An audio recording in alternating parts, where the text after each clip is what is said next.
Now, Rock Talk with Mitch Lafon. Welcome to this episode of Rock Talk with Mitch Lafon. Joining me on the phone, as always, it is co-host Alan Niven. Bonjour, Sir Alan. Comment allez-vous?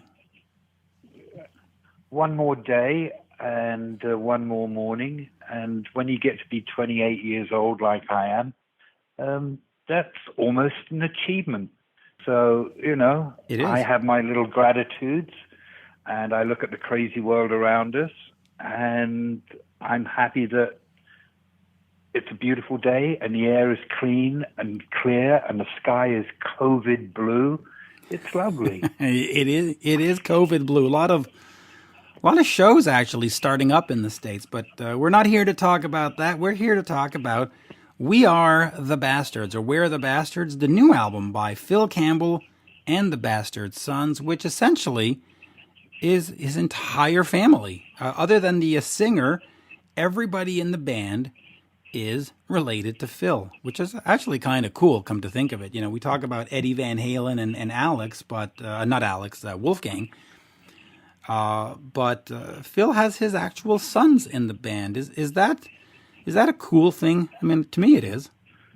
Oh, it's a tradition. It's an American tradition. I mean, think of the Carter family and that whole bluegrass country vibe. I mean, that was families playing on the porch. And there was a project that I was working on, in another lifetime, called Shenlong. And part of the thinking and the design behind it was I wanted to create something that if my two eldest kids that I had at the time were interested, that it would, and got into music and got into it, that it would be something that they could utilize and take forward in the future. And just quickly, I mean, I was once told the worst thing that you could ever do was write a concept album, that it was a bad idea to write concept albums.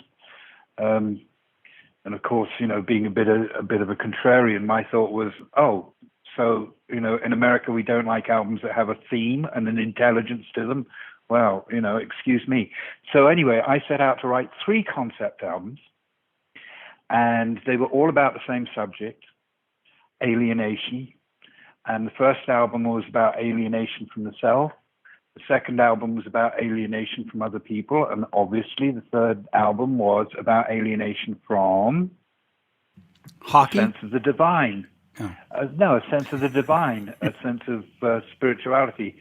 And the idea was that it would be around, because if you've ever suffered from depression, you go round and round in a hamster wheel. So the very first chord of the first record was going to be exactly the same chord that finalized the third album, so you'd get into that hamster wheel going round and round and round. But, part of my thinking with that was, if I do this well enough, it could be something that they could use in the future. So no, I think playing with family is an interesting and cool idea. And it also helps you with copyright too, because if you put your kids on the songs that you compose, that gives you their lifetime plus 50 years of being able to retain the copyright in that which you create. Yeah, which is a smart business plan. But here, thinking about that, we got this letter the other day, and I'm not going to mention the person's name because of the content here, but it says, "Hi, my name is," and I just wanted to let you know how much your show has meant to me since I discovered it in June. I have a 16-year-old daughter who has been having some very challenging mental issues, and our lives have been turned upside down since last spring.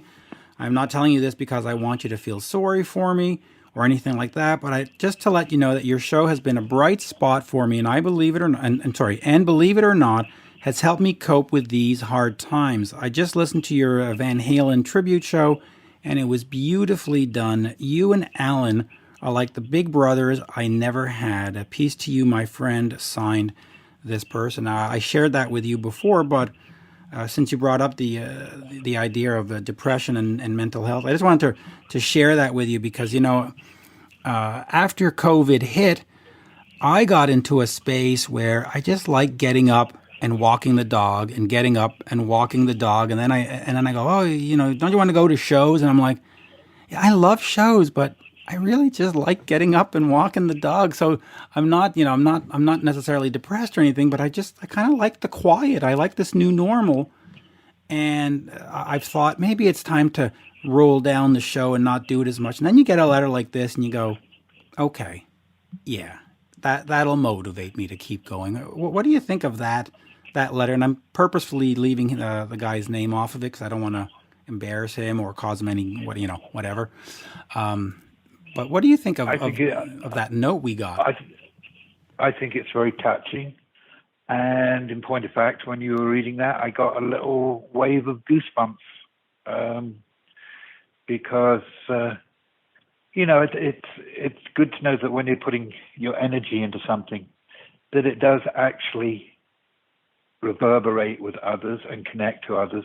Because basically, Mitch, that's what we're all about. I mean, the whole concept of music in itself is that it, at its best, it suspends alienation, and at its best, good rock and roll brings people together by their own consent.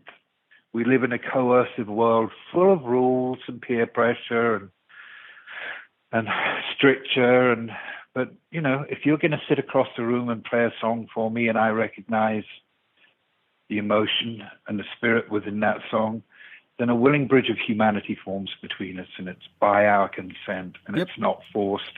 And that is a reaffirmation of our humanity, and that's what got me to rock and roll in the first place. Oh, absolutely. But, oh my God, these people on record are saying things that I can understand, while the people in my living environment, my school, my parental social group, are completely and utterly incomprehensible to me.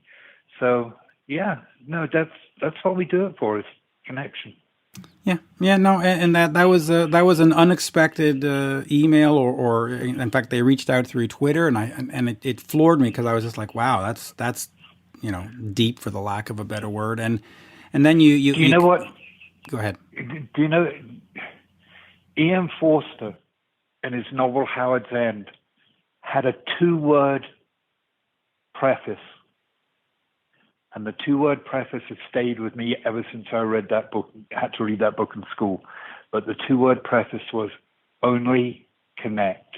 Absolutely. So you get that email, and then you get Phil Campbell, who's doing it with his sons. He doesn't really have to go out there and create new music. He could easily do like some of the 80s bands out of LA and get 6 new singers and 18 new drummers and call it Motörhead but no, he's going out there, new brand, new name, and just working it with his sons. I mean, it's really what it's all about. Anyway, the album is called We're the Bastards. It comes out later in November. We also spend some time talking about the great 40th deluxe anniversary box set of Motörhead's Ace of Spades. And of course, Mickey, that we had on a couple of weeks ago, and Phil, they of course didn't play on the albums, but they played the songs over and over and over again after they joined. And it's interesting to hear their perspective on how important that album was in the larger heavy metal community.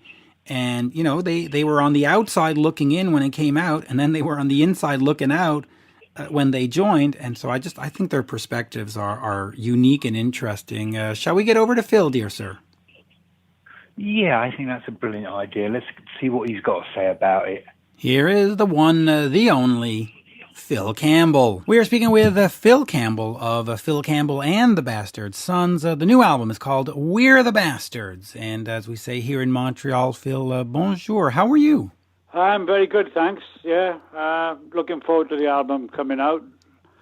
And we've got the Ace of Spades anniversary coming out as well. So it's pretty exciting time for music fans out there. It is, and I'll throw this in, and maybe we can talk about it later. But on October 22nd of 2000, you were at the Brixton Academy celebrating the 25th anniversary of Motörhead, and that came out as the Live at Brixton Academy DVD and CD later. So we can look back 20 years on this date too as well. So a lot of stuff to cover. But real quick, talk to me about Where the Bastards, and I want to ask you, in terms of reestablishing yourself as a brand, obviously there are bands when somebody passes away, they continue their brand. When you lose somebody like Lemmy, you absolutely can't continue and go on and say, you're Motörhead without him. But has it been difficult to reestablish? I mean, has it been harder than you were anticipating? Has it been a reasonably simple transition? And how is it sort of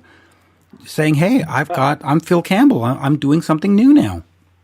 Well, I didn't have no expectations really, for the first few months, like when we decided, well, obviously we didn't really speak about splitting the band up after when Lem passed away. It was just an unspoken about thing, it was obvious. But for a few months, I just still in a state of shock and numbness, and it was just different. And we had a band together for 2 years while Motörhead were going. Anyway, we were just like playing cover versions then and things, just having some fun. And I had more time on my hands then when Motörhead didn't continue, so we changed the name and started writing our own material. But I was hoping we could get decent audiences, and good reactions, and we've built it up, and it's gone, really good. We've played, supporting some really big bands, played stadiums and things, and sell out club tours and theaters. So it's gone really good, But I didn't have any expectations. I just hoped it would go well, and it's nice for my boys as well, and because they all deserve, they're all fantastic musicians, so they deserve a good run of things, so. Yeah. No complaints, really, No. Well, so then let me ask you this: in terms of you're Phil Campbell of Motörhead. When you had, have you been getting offers from other bands to come and be sort of the new replacement guitarist and the new this, and yet if you are getting those, you still continued with your son. So did anybody come knocking and say, "Hey, come and join us. You'd be a great replacement player"? No, I didn't put myself out there. Okay. And, I've always get people every week asking me to play on tracks. I've been doing that for years and solos and different things. But I didn't put myself out there, no, and no one came knocking, which was fine by me. I'm glad I've sort of done it this way. It's been a bit of hard work, but hard work is is fun, and we've got a lot of respect with this band now, so it's all worth it in the end of the day, Oh, it really is, and I have to say, The Age of Absurdity and the EP before that were just phenomenal. I mean, I actually went out and purchased them. I didn't just sit around and wait for a free record company, whatever, and it's just fun rock and roll. I mean, I don't even want to describe it. I don't want to say it's heavy metal or rock. It's just good music. In terms of playing with your sons, I just look at, Eddie Van Halen passed away recently. And the one thing that's been really touching to me is the pictures that Wolfgang has been putting, up on his Instagram and stuff of him and his dad on stage. And that connection of you being on stage with your sons, I mean, you can't really put a price on that, right? I mean, that's a whole different level of. Yeah, it is. It's you can't put a price on it, really. It's a privilege and honor, and it's a dream, really. And it's I don't know if anyone has kind of doing this kind of thing, Now with three boys in a kick-ass rock and roll band, it's quite unique.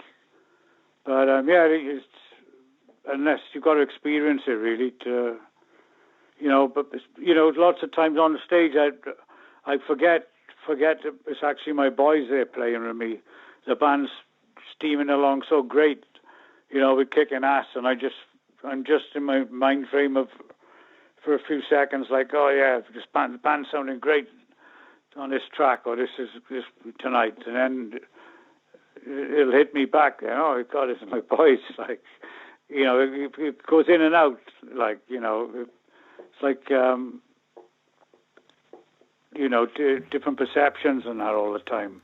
Well, let me ask you this. Well, sorry to cut you off, but let me ask you then about the creative process, because we get to We're the Bastards, we get to writing this song. You had the EP, and you're just sort of testing the waters and figuring out who does what, and then Absurdity is a wonderful album. But when you start getting into the creative process, who's writing most of the songs? Who's coming up with this stuff? Is it a team, or is it like, hey, I was the dude in Motörhead with 45 years experience, you listen to me? I mean, is it a democracy? No. Okay. Yeah, there's five of us writing the songs, and that's the way I want it. It's five of us.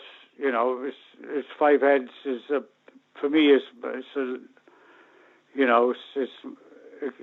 lot easier than like three with Motörhead. Because I can take a little bit more of a back seat, I guess.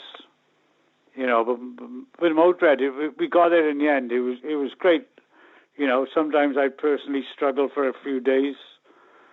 Trying to come up again, nothing in the rehearsal room for one day. And Lem and Mick they were great and all that. They understood that. And we got it in the end with Motörhead. It was we got a great output. But with this band, it's full of ideas. Todd comes in with a bunch of songs, basically more or less finished songs on this album, and Dane's coming in with a lot of different drum rhythms, and we trying all sorts of stuff. I came up with a handful of songs, half done or three quarters done, or Tyler came up with some cool bass riffs, which we turned into songs, and we listened to some sound checks we taped when shows were actually happening last year. So that was in January. We were listening back. So yeah, and then we leave the vocals and the melodies to Neil, and that's just something really we don't like, and then we'll change it like.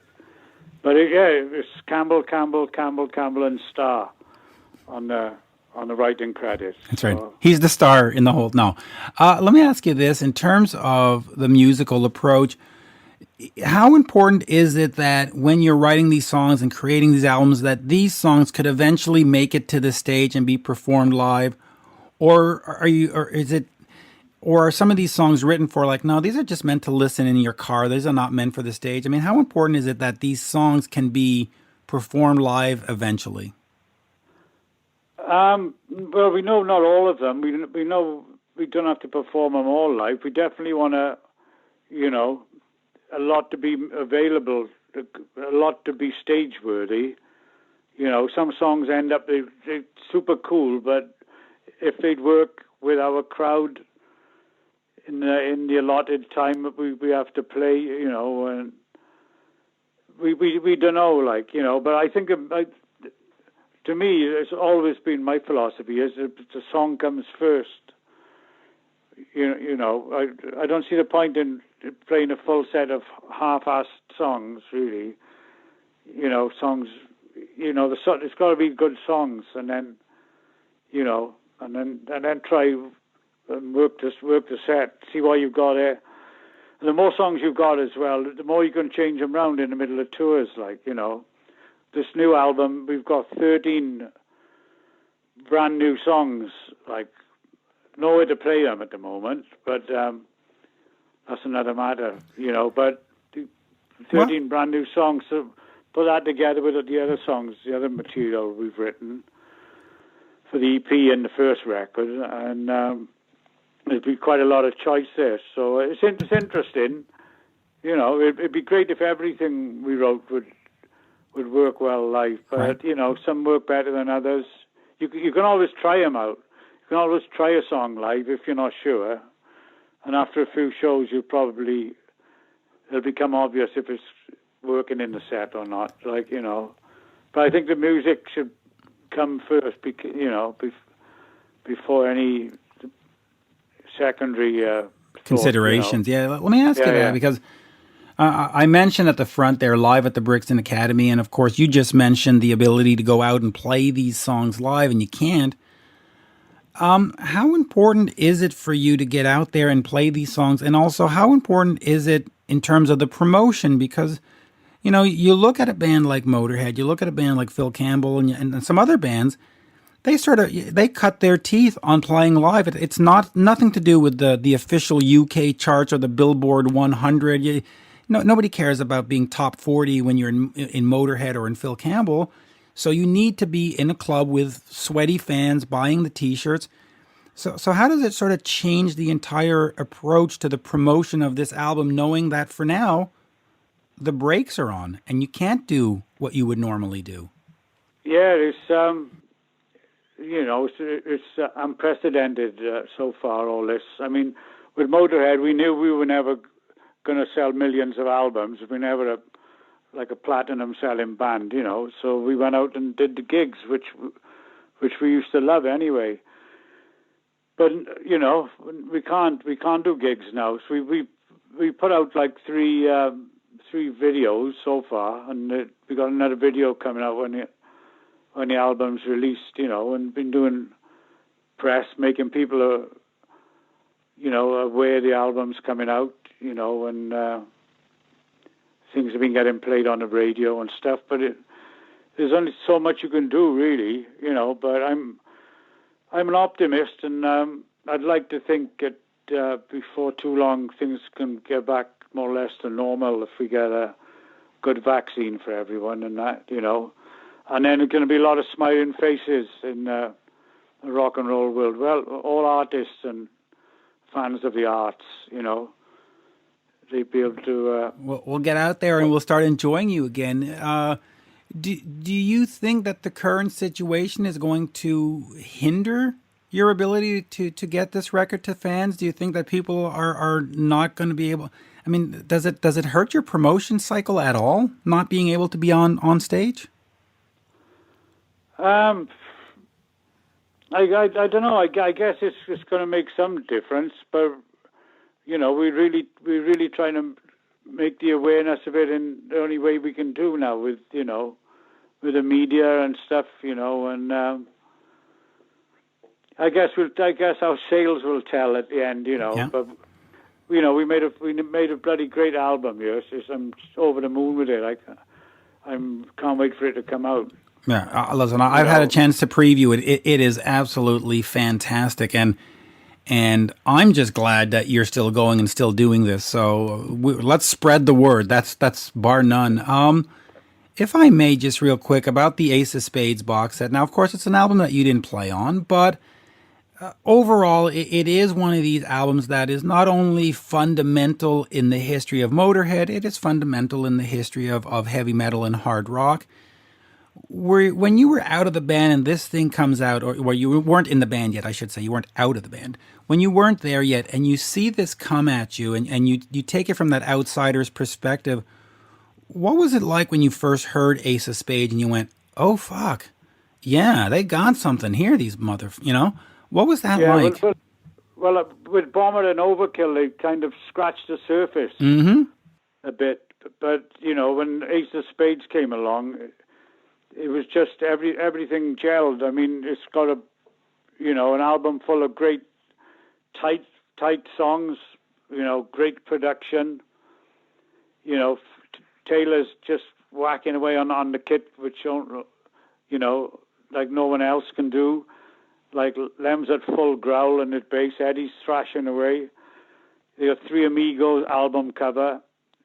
You know, and then people had to take notice, you know, sit up and take notice. And And when me and Wurzel joined the band, the first tour we did, after a month or so, we went to Finland we did a week's worth of shows there. And I was thinking back to the set, we did a load of stuff, and it was a load of it was off. We did Jailbait, The Hammer, Love Me Like a Reptile, Chase is Better Than the Catch, and up to the end with Motörhead. With Chase was still in the set. Ace of Spades we played every single night. We used to love it, but yeah, it was a milestone album. That I don't think anyone had heard anything quite like it. It was like the boys were pioneers then, and the songs stand up for themselves. It still sounds fresh to this day. Was it 40 years now? Yeah.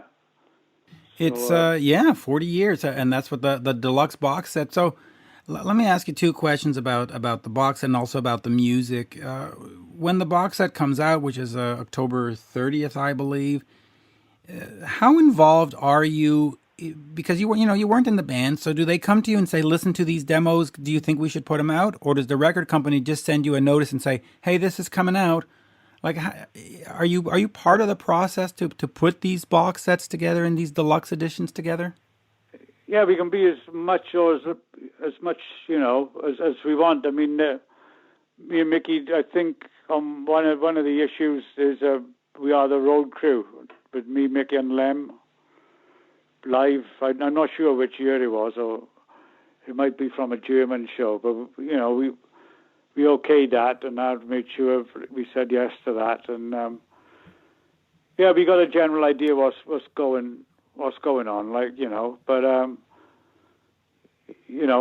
it's a lot of work doing all that as well. So we leave it up, a lot of it up to our management. Right.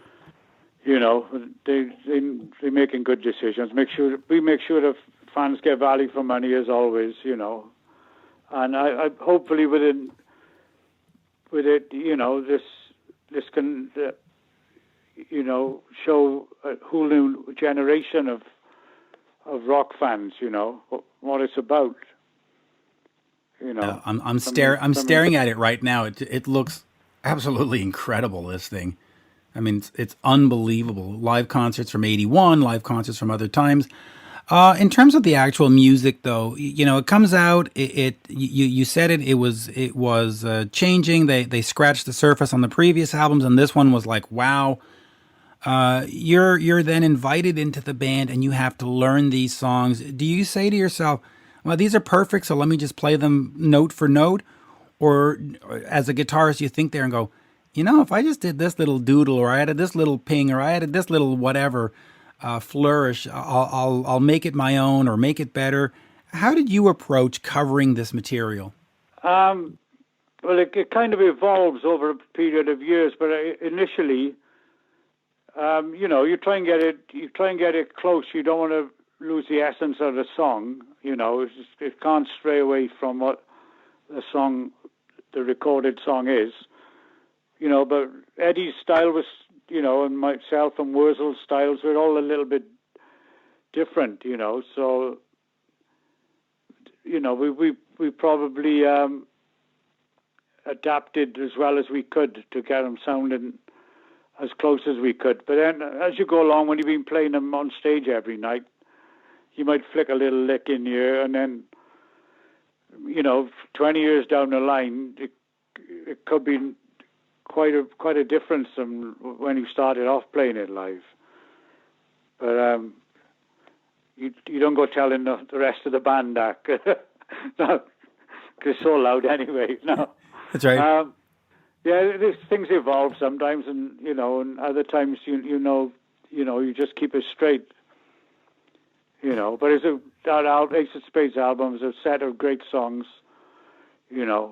Well produced, and and it changed the way people made metal afterwards. We've done plenty of interviews in the past where I've asked you about working with your sons, and I've asked you about the new album, and I've asked you a whole bunch of Motorhead questions. The one thing I've never asked you, and is your influences. And I know that you've said in the past that you've been influenced by Michael Schenker, and I'm sitting here staring at a whole bunch of Michael Schenker CDs, and my phone has 500 Michael Schenker songs. I'm down the rabbit hole. But yet I don't think he's as appreciated as some others. What was it about Schenker and the early Scorpions and early UFO that spoke to you? What was it about his style that you went, yeah, this guy's kind of cool? Well, his tone made you stand up. His tone made you listen for a start, and he just do these little phrases which I don't know if they were just unique to me at the time. It's like little phrases, and there's flourishes he did. I just enjoyed listening to it. I thought it was great. Oh, it's spectacular. And I'll say this and see if you agree. But what I find with Michael's playing is that it's very singable. You know what I mean? Like you can hear what he does on a breakdown in Rock Bottom, and you can take away the drums and take away the vocals and whatever, and you could sing that guitar part in your head. You can go dun, dun, Do you agree that he has this thing that it's his parts are almost singable? Yeah, well, I could all the solos. I could probably recite all the solos in my head, sing the notes of the solos. 20 years later, for probably nearly all of them. They're very memorable, very melodic. And the melodies he did. He got it right most of the time, first time, because we still remembering them. So he obviously did a lot right. I agree. But that tone was phenomenal. Yeah, and he's carried that tone, whether it's MSG with Michael Schenker or Macaulay Schenker or Schenker Fest or UFO. He's managed to maintain that and expand on it. It's anyway. Sorry, I'm just down to a Schenker rabbit hole. Yesterday I was talking with the best guitarist, so it's all in the fingers. Yeah, that's where they get it all from. This is Slash and Brian May and Satriani and Vai and Schenker and Jimmy Page and all that. It's all in the fingers, But there's so many good guys out there. Well, all right, I'm going to ask you the a ton of pleasure, like. I'm going to ask you the unfair question. You just mentioned a whole. Yeah, I'm going to ask you the unfair question. You just mentioned a whole bunch of great players, the Vais and the Satrianis and Slash. Where do you sort of see yourself in that pantheon? Do you put yourself in the top 5, the top 10, the top 20? No, I don't. No, what? Really? No, I never thought of it like that. I have. I know my strengths and weaknesses, and I just try and play to my strengths, and I can't not in competition. I can't compete with those guys. Like some of the stuff they do is, it's beyond. Oh. Yeah, but I would argue that what you've created with Motörhead is certainly memorable and has certainly influenced a whole bunch of young. That's great to say. People say that. It's great. I wouldn't say I'm a slouch, but I do okay on the guitar. That's going to be my headline. Phil Campbell says I do okay on the guitar. No, jokes aside, though. I lost my question. Let me go to this live, the 25 and live at the Brixton Academy.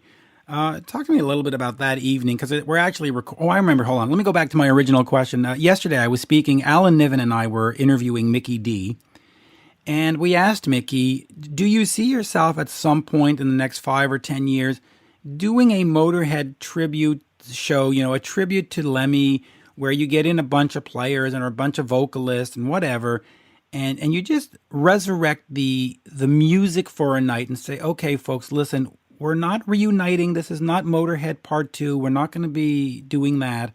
But we're going to come out tonight and we're going to play whatever, Overnight Sensation. We're going to play Ace of Spades. And come in and enjoy. Would you consider that? Because Mickey said he would consider that. Yeah, we've been thinking about it for a few years. So it's just logistics, and it's great. It's a great thought. But I'd be into that. But you'd have to make sure that everyone knew the songs. Because I've had so many people come up to me and said, "Oh, I can sing Ace of Spades," like respected people, and they come and they sing. I heard them sing it, and they got no idea. They're repeating the first verse 3 times and things like that. So it's getting the right people and getting some rehearsal time and getting everyone's schedules right. But I wouldn't say no to that. No. Yeah, it'd be a great concert if it happened. And I'll say from the fan perspective, I'd support it wholly. And quite frankly, and we spoke quickly about Eddie Van Halen. If Sammy and Dave and Wolfgang, and they go out and they say, we're going to the Staples Center in Los Angeles and we're doing an evening of tribute to Van Halen music, and they played the songs in honor of Eddie, I'd be all for it. Oh yeah. As fans, we don't want these songs to be out of our lives. We want to see them on a stage, and I'd be for that for Motörhead. I'd be for Van Halen. And I'm just going to ask you about the live at the Brixton Academy, the 25 Alive Bone Shaker, mostly because it was recorded on October 22nd, 2000. We are October 22nd, 2020, so it's been 20 years to the day that you did this concert. What was it about a Motörhead show that made you stand to attention? And I'll say this, yesterday when Alan Niven and I were talking to Mickey, Alan went on about how he saw a Motörhead show and it was just the greatest thing. And I myself have seen the band at Heavy Montreal, at this in Montreal. I saw, and there was just an indescribable energy where you just, whether you know all the songs, whether you like all the songs, you see the band start and you just go, yeah, that's right. That's what it's all about. What was it about Motörhead shows that it was just right? I don't know. I've thought about that myself for years. I've never had the pleasure of being able to stand in and be part of the crowd while I'll be playing. Obviously, I don't know. Just so much energy there, and we were all getting the players on stage. We were all just getting off on each other, and the fans feeding off the fans, and I suppose the volume puts you into another kind of stratosphere as well. So I guess, yes, must be a hell of there's something weird going on there, I know. It's obviously the energy, because even when the players changed, that energy was still, anyway, there was just something very magical about Motörhead shows. There's just, I don't know, it's hard to describe, but any memories of that live at Brixton Academy and that 25th anniversary, and now seeing that we're 20 years later, it's like the 45th anniversary. Yeah, was it that night that Brian from Queen came and played? Yeah, you got Brian May on Overkill, and you've got Paul. Ace from Skunk and Nancy. Did Ace come that night? Hold on, I'm looking at it here right now. You've got Doro Pesh and Whitfield Crane on Born to Raise Hell. You had Fast Eddie Clark on The Chase is Better Than the Cat. You had Paul Inder on Killed by Death. Todd Campbell on Killed by Death. And you had Fast Eddie Clark, Brian May, and Martin Ace Kent on Overkill. Yeah. What a that was a hell of a night. You're not shitting me. What a lineup that is. Brian couldn't believe the volume when we'd sound checked. I know.